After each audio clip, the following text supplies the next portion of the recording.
Hello guys, welcome to our channel. So మనం ప్రేరణ అయితే ధర్మంలో ఉన్నామండి. మన అనంత రియాలిటీ వారి సుబ్రహ్మణ్యం సార్ అండి 10th చదివి ఇప్పటికి 25 years అయిన సందర్భంగా సో అందరూ గురువులు కావచ్చు, ఫ్రెండ్స్ కావచ్చు, అందరూ కలిసి పార్టీ అండి. చాలా బాగా జరిగింది ఫంక్షన్. సో మీరు ఆలోచించండి, 10th చదివి 25 years తర్వాత 25 ఏళ్ళ తర్వాత మళ్ళీ అందరూ కలుస్తున్నట్టు ఎంత బాగుంటుంది మూమెంట్. చాలా బాగుంటుందండి. అలాగే గురువులకి సన్మానం చాలా బాగా జరిగిందండి. విందు అంతా అనమాట బాగా జరిగింది. సో ఇది వచ్చేసి చూడండి, పూర్వ విద్యార్థుల మరియు ఉపాధ్యాయుల ఆత్మీయ సమ్మేళనం. ఓకే, 1998-1999. ఓకే, సో వచ్చేసి మున్సిపల్ హై స్కూల్ అండి, బిఎస్ఆర్ అనమాట. ధర్మవరంలో ఉన్నామండి. నిజంగా అండి, ఈ స్కూల్ గవర్నమెంట్ స్కూల్ అయినా కానీ ఇప్పటికీ ఈ స్కూల్లో సీట్ దొరకాలంటే అంత ఈజీ కాదనమాట. ఓకే, సో అలా ఉంటుందండి ఇక్కడ చదువు కావచ్చు. మీరు కూడా మీ చిన్నప్పుడు 10th కానీ చదువుకుంటారు కదా. సో మీకు కూడా ఎవరైతే ఫ్రెండ్స్ ఎవరిని మిస్ అవుతున్నారో కింద కామెంట్ చేయండి. ఓకేనా. సో మొత్తంగా అయితే డాక్టర్లు కావచ్చు, లాయర్లు కావచ్చు, పోలీసులు, అలాగే బిజినెస్ చేసేవాళ్ళు, టీచర్స్ మొత్తం అందరూ కలిసి చాలా బాగా జరుపుతున్నారండి. నిజంగా ఇలా అందరికీ రాదనమాట, తక్కువ. సో ఇలా అందరికీ ఇలా దొరకదనమాట, దక్కది. కానీ వీళ్ళు జరుపుకున్నారండి. అనంత సుబ్రహ్మణ్యం సార్ వారి స్కూల్ అనమాట, ధర్మవరంలో చదివిండేది. సో మన అనంతపురం తరఫున ధర్మవరంలో okay BSR municipal high school నుండి ఓకే మన అనంతపురం తరఫున అనంత రియాలిటీ వారు కట్టా సుబ్రహ్మణ్యం గారు క్రికెట్ కిట్ ఇచ్చారనమాట. ఓకేనా. సో 25 ఏళ్ళ తర్వాత 10th క్లాస్ చదివిన మొత్తం అంతా ఫ్రెండ్స్ కావచ్చు, ఉపాధ్యాయులు కావచ్చు, అందరూ కలిస్తే ఎలా ఉంటుంది చెప్పండి, సూపర్ కదా. సో మన అనంతపురం నుంచి కట్టా సుబ్రహ్మణ్యం గారు అనంత రియాలిటీ వారు 25 years తర్వాత 10th అయిపోయింది కాబట్టి మరి మొత్తం అంతా కలిసి గురువులు అలాగే ఫ్రెండ్స్ మొత్తం అంతా అండి.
ఇలా అండి మన సుబ్రహ్మణ్యం సారు అనంత రియాలిటీ తరఫున ఓకే ఇలా మొత్తం కిట్ అనమాట, క్రికెట్ కిట్ ఇచ్చారండి. అంతా అనంత రియాలిటీ తరఫు నుంచి స్పెషల్ గిఫ్ట్ అండి.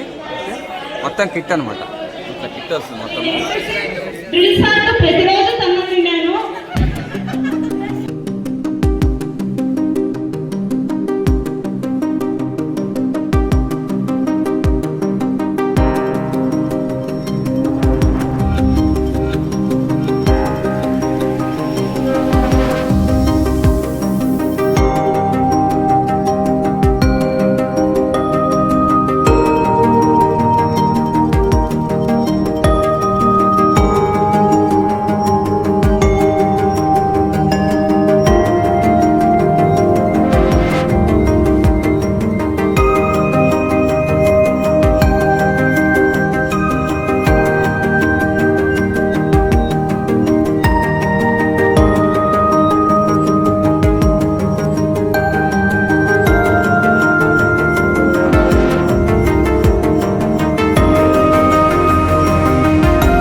Thank you.